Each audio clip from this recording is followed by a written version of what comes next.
Breaking news చూస్తున్నాం. SLBC టన్నెల్లో rescue operation 18వ రోజు కొనసాగుతోంది. సహాయక చర్యల్లోకి రోపులతో పాటు వాటి బృందాలు అనుమానిత ప్రాంతాల్లో విస్తృతంగా తవ్వకాలు కొనసాగుతున్నాయి. నేడు ఒకటో రెండో మృతదేహాలు బయటపడే అవకాశం ఉంది. ఇక ఉదయం అన్ని రోబో బృందంతో పాటు మొదటి షిఫ్ట్లో 110 మంది ఎస్ఎల్బీసీ టన్నెల్లో సహాయక చర్యలు కొనసాగుతున్నాయి. ఇక లోకో ట్రైన్లో బృందాలు టన్నెల్ లోపలికి వెళ్లాయి. టన్నెల్ నుంచి ఇప్పటికే ఒక మృతదేహాన్ని వెలికితీశారు. మిగిలిన 7 కోసం గాలింపు కొనసాగుతుంది. మినీ జేసీబీలతో శిథిలాలను తొలగిస్తున్నారు.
బ్రేకింగ్ న్యూస్ చూస్తున్నాం. ఎస్ఎల్బీసీ టన్నెల్లో రెస్క్యూ ఆపరేషన్ 18వ రోజు కొనసాగుతుంది.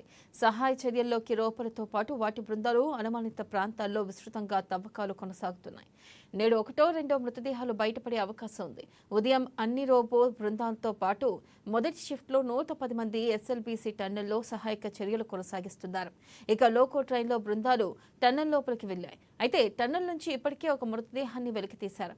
మిగిలిన 7 కోసం గాలింపు కొనసాగుతుంది. మినీ జేసీబీలతో శిథిలాలను తొలగిస్తున్నారు.